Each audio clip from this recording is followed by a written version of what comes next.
So the last part of this week's lectures, we're going to talk about the use of IDs versus classes.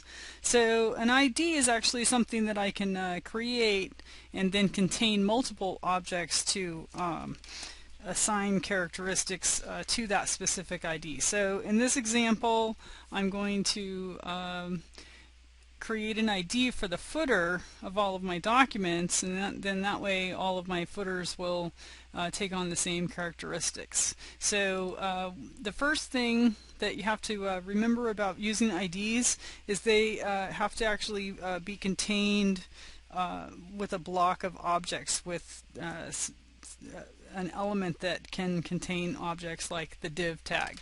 So the first thing that we're going to do is code in our div tag.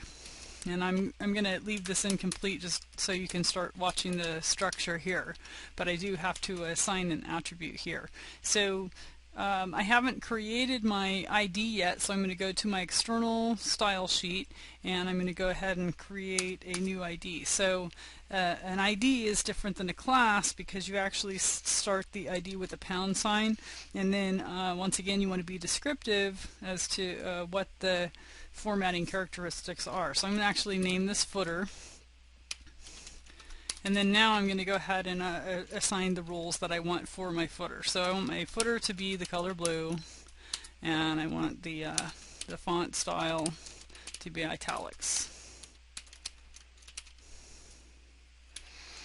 And keep in mind that you have to always save all of your CSS and your HTML file before you refresh your browser. So now that I have identified my ID for this, I need to go ahead and assign this ID so it can be called by my HTML file. So I'm going to use a new attribute called ID, and the ID name is footer, and once again I'm not going to use that pound symbol. So what I've done here is I've contained this entire block element, and anything within that element div is now going to take on the characteristics of whatever I said in the ID of my CSS file that I called footer. So if I save this and I save my style sheet and I refresh my browser, the footer will now be italicized and blue in text.